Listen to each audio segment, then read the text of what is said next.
दोस्तों यहाँ पे मैं आपको बता दूं कि आपका पेट का क्लास यहाँ पे स्टार्ट हो चुका है। आपके एग्जाम में कहाँ कहाँ से प्रश्न बनेंगे, हर एक एक प्रश्न यहाँ पे आपको कराए जाएंगे।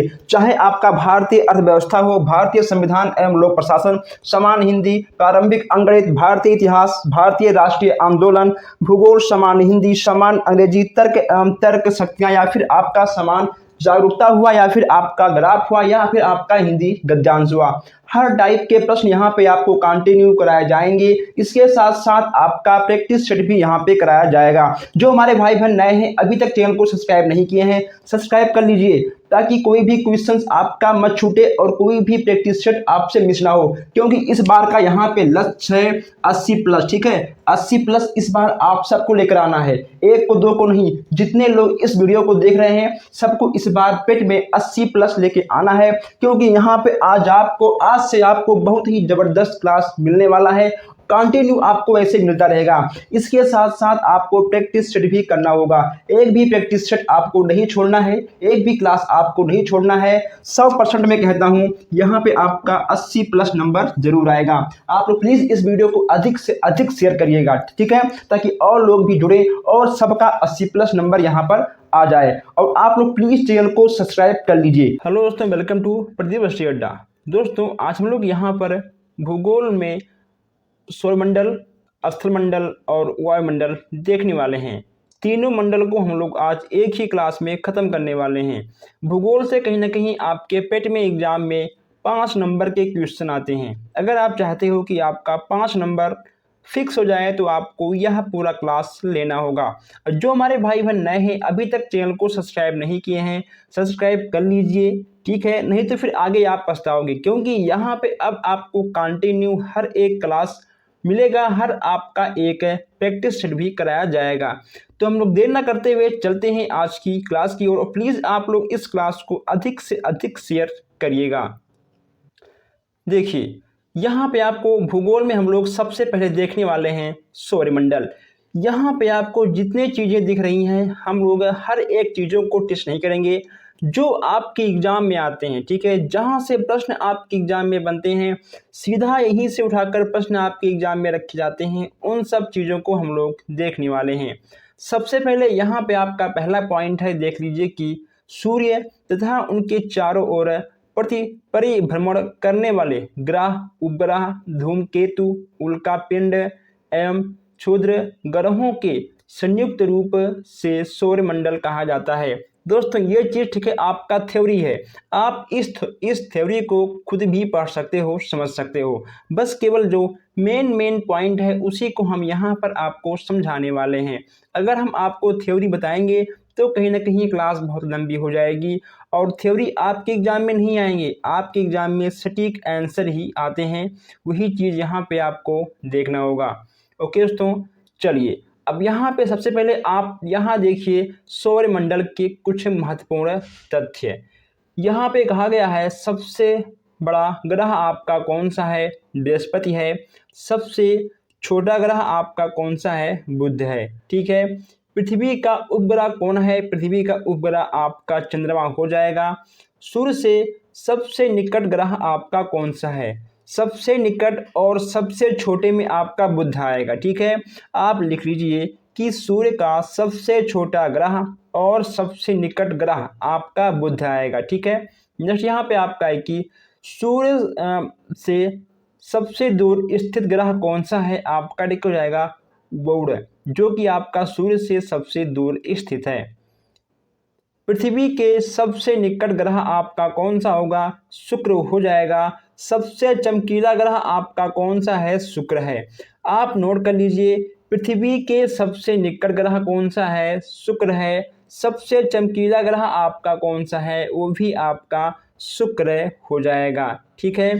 चलिए, सबसे चमकीला तारा, अभी तक आपसे पूछा गया था सबसे चमकीला ग्रह आपका था शुक्र, लेकिन अब पूछा गया है सबसे चमकीला तारा आपका कौन सा होगा, डॉग स्टार आपका हो जाएगा, ठीक है, साइरस। यहाँ पे आपका नेक्स्ट है सबसे अधिक उपग्रह वाला ग्रह कौन सा है, ठीक है, यानी किस ग्रह के सबसे अधिक उपग्रह है, आपका हो जाएगा बृहस्पति। सबसे भारी ग्रह कौन सा है, बृहस्पति है। जब आपका बृहस्पति सबसे बड़ा है तो यह आपका सबसे भारी भी होगा। जब यह आपका सबसे बड़ा है, सबसे भारी है, यह आपका सबसे अधिक उपग्रह वाला ग्रह के अंतर्गत भी आ जाएगा। चलिए आगे बढ़ते हैं। नेक्स्ट यहाँ पे आपको दिख रहा है कि रात्रि दोस्तों यहाँ देखिए आप लोग, रात्रि में लाल दिखाई देने वाला ग्रह कौन सा है? इसको हम लोग लाल ग्रह के नाम से भी जानते हैं। आपके एग्जाम में आ जाएगा कि लाल ग्रह किसे कहते हैं या रात्रि में दिखाई देने वाला ग्रह कौन सा है, वह आपका मंगल हो जाएगा। ठीक है। सौरमंडल का सबसे बड़ा उपग्रह आपका कौन सा है? इसमें आपका हो जाएगा गैनीमेड। ठीक है। चलिए, सौरमंडल का सबसे छोटा उपग्रह आपका कौन सा होगा? डिमोस हो जाएगा। नीला ग्रह किसे कहते हैं? हर किसी को पता होगा, पृथ्वी। ठीक है, पृथ्वी आपका नीला ग्रह के अंतर्गत आ जाएगा। भोर का तारा किसे कहते हैं? शुक्र को कहते हैं। उसके बाद सांझ का तारा शुक्र आपका हो जाएगा। सबसे नया प्रश्न, पृथ्वी की बहन किसे कहते हैं? शुक्र। ठीक है, भोर का तारा शुक्र, सांझ का तारा शुक्र, पृथ्वी की बहन शुक्र। सबसे निकट ग्रह आपका कौन सा होगा? शुक्र होगा। सबसे चमकीला ग्रह भी आपका शुक्र हो जाएगा, यानी शुक्र से प्रश्न आपका बनना तय है। नेक्स्ट यहाँ पे आपका है, हरा ग्रह किसे कहते हैं? हरा ग्रह। ठीक है, अब यहाँ आप एक बात ध्यान दीजिए। ठीक है, नीला ग्रह और हरा ग्रह, ठीक है, ये आप ध्यान दीजिएगा। नीला ग्रह आपका होता है पृथ्वी और हरा ग्रह आपका ठीक होता है वरुण। इन दोनों में आप लोग अंतर जरूर कर लीजिएगा। विशाल लाल धब्बे वाला ग्रह कौन सा होगा? विशाल लाल धब्बे वाला ग्रह आपका बृहस्पति हो जाएगा। क्या होगा? बृहस्पति आपका हो जाएगा। और दोस्तों यहाँ पर आप कुछ चीज़ों को नोट कर सकते हो। दोस्तों यहाँ से प्रश्न ठीक है आपके नहीं बनते हैं, बस केवल आप यहाँ पर एक चीज़ ध्यान रखिएगा। क्या चीज़ आपका है? ठीक है, आपके उपग्रह की संख्या। ठीक है, यहाँ से प्रश्न आपके बन सकते हैं कि पृथ्वी के कितने उपग्रह हैं? एक हैं, वह आपका ठीक है चंद्रमा है। मंगल के 2 उपग्रह हैं। ठीक है दोस्तों, तो बस केवल आपको यहाँ पर उपग्रह को ध्यान रखना है। ठीक है, ये उपग्रह से प्रश्न आपके बन सकते हैं, यहाँ से प्रश्न आपका नहीं बनेगा। जो वेरी वेरी मोस्ट इम्पॉर्टेंट है हम उसको आपको बताते हुए आगे बढ़ रहे हैं। अब यहाँ देखिए दोस्तों, अब यहाँ पे एक पॉइंट आप नोट कर लीजिए। अगर पूछेगा कि सबसे पहला ग्रह आपका कौन सा है? ठीक है, बुध है। दूसरे पे आपका कौन सा है? शुक्र है। ठीक है, फिर आपका पृथ्वी है, मंगल है, बृहस्पति है, शनि है। यानी आपको लाइन वाइज जो आपके ग्रह हैं उसको भी आपको याद करना होगा। ठीक है, यहाँ से ही प्रश्न आपके बन जाते हैं। अब ये यहाँ पे दोस्तों सूर्य के परिचय पूछा गया है कि सूर्य से कितनी दूरी पर है। यहाँ से भी बहुत कम प्रश्न आते हैं, लेकिन इन सबको मैं कवर कर लूँगा जब आपका हम टिकट टेस्ट लेंगे। ठीक है, जब आपका प्रैक्टिस सेट होगा हम इन सब प्रश्नों को हम वहाँ पर कवर कर लेंगे। ठीक है, अब देखिए उसमें जैसे कि यहाँ पे आपसे कहा गया है कि भूमि का क्षेत्रफल, ठीक है, पृथ्वी का अनुमानित आयु, इन सब चीज़ों को हम जब हम आपका बहुविकल्पीय प्रश्न करवाएंगे हम उसमें ऐड कर लेंगे। ठीक है, जब आपका टेस्ट होगा हम इन सब को उसमें ऐड कर लेंगे, आप लोग परेशान मत होइएगा। अब यहाँ पे आपका आ गया स्थल मंडल। स्थल मंडल, अब देखिए दोस्तों स्थल मंडल की बात करें तो यहाँ पे आपको एक पॉइंट दिख रही होगी, पृथ्वी की आंतरिक संरचना की 3 विभिन्न परतों में बांटा गया है। पृथ्वी की आंतरिक संरचना कितने परतों में बांटी गई है? 3 परतों में बांटी गई है। तीनों का नाम क्या है? भूपटल, मेटल और कोल्ड। ठीक है, ये यहाँ पे आपको 3 नाम दिख रहे हैं, इसको भी आप नोट कर लीजिएगा। इसके बाद यहाँ पे दोस्तों आपको एक चीज़ और दिखाई दे रही है, चट्टान। ठीक है, चट्टान से भी प्रश्न आपके बन जाते हैं। ठीक है, चट्टान के कितने प्रकार होते हैं? चट्टान के आपकी 3 प्रकार की होती हैं। ठीक है दोस्तों, चट्टान आपके 3 प्रकार के होते हैं। कौन कौन से होते हैं? अग्नेय चट्टान, अवसादी और रूपांतरित चट्टान। ये आपके चट्टान 3 प्रकार के होते हैं।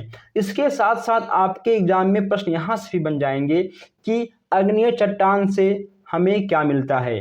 ठीक है, अवसादी चट्टान से हमें क्या मिलता है, रूपांतरित चट्टान से हमें क्या मिलता है। यहाँ से भी प्रश्न आपके आ जाएंगे।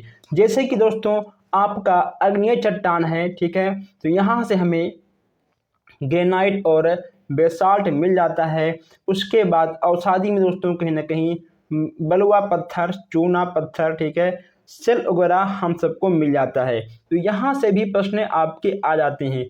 जब आपका प्रैक्टिस सेट होगा तो दोस्तों कहीं ना कहीं आपको प्रैक्टिस करने में बड़ा ही आनंद आने वाला है। आपको आनंद तब आएगा जब आप चैनल को सब्सक्राइब कर लेंगे। अब यहाँ पे देखिए अग्नीय यानी अवसादी चट्टान, ठीक है, रूपांतरित चट्टान। यहाँ पे देखिए ग्रेफाइट नीस, ठीक है, चूना पत्थर, संगमरमर।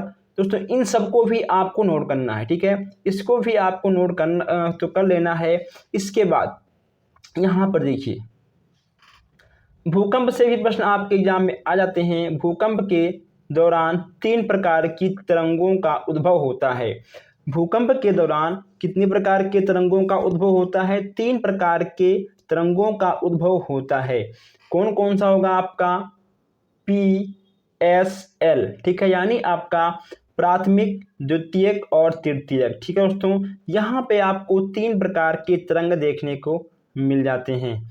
अब यहाँ पे दोस्तों क्वेश्चंस यहाँ से आपके बहुत कम आते हैं, ठीक है, और जो भी आते हैं हम इसको टेस्ट क्लास में ले लेंगे। अब यहाँ से बनेंगे क्वेश्चंस आपके कि ज्वालामुखी कितने प्रकार के होते हैं। ज्वालामुखी कितने प्रकार के होते हैं? तो ज्वालामुखी आपके 3 प्रकार के होते हैं। कितने प्रकार के होते हैं? आपके 3 प्रकार के हो जाते हैं। कौन कौन से हैं? पहला आपका है सक्रिय ज्वालामुखी, प्रसुप्त ज्वालामुखी और मृत ज्वालामुखी। जो आपका सक्रिय होता है वह दोस्तों कहीं ना कहीं लगातार उसमें से लावा बाहर निकलता रहता है। उसके बाद जो आपका दूसरा है प्रसुप्त ज्वालामुखी, दोस्तों इसमें से कहीं ना कहीं लावा बाहर निकलता है लेकिन वह कुछ सालों के लिए शांत हो जाता है। मृत ज्वालामुखी जो आपका अमेरिका में है, अफ्रीका में है, ठीक है, यह एक बार निकलेगा उसके बाद वह शांत हो जाएगा, ठीक है, फिर आपको इसमें से कोई भी ज्वालामुखी देखने को नहीं मिलेगा। चलिए, जो मेन पॉइंट था हमने आपको बता दिया है। इसके बाद दोस्तों यहाँ पर पूछा गया है कि धरातल की प्रमुख स्थलाकृतियाँ, इसमें आपका होगा पर्वत, पठार और मैदान, ठीक है, पर्वत, पठार और मैदान। यहाँ से भी उतने प्रश्न नहीं आते हैं। और चलिए दोस्तों आगे बढ़ते हैं। जो भी कुछ है हम टेस्ट क्लास में कवर कर लेंगे। नदी, पवन, हिमनद, यहाँ से भी प्रश्न आपके कम आते हैं, ठीक है, बस केवल एक नंबर के आते होंगे, उसको हम टेस्ट क्लास में आपको बता देंगे। हाँ दोस्तों, सबसे मोस्ट इम्पॉर्टेंट प्रश्न है, यहाँ देखिए, इसको आप लोग नोट कर लीजिएगा।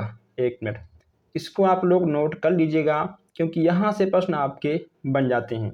यहाँ देखिए, ठीक है दोस्तों, यहाँ से प्रश्न आपके बन जाते हैं।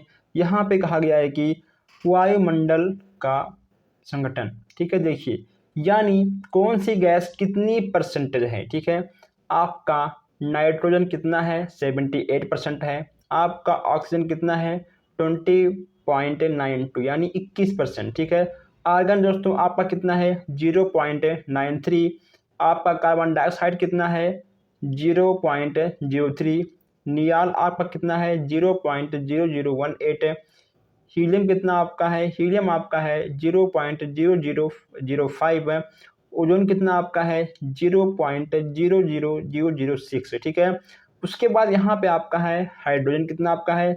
0.00005। आपको इसको याद करना होगा, ठीक है। यहाँ से प्रश्न आपके अच्छे खासे बन जाते हैं।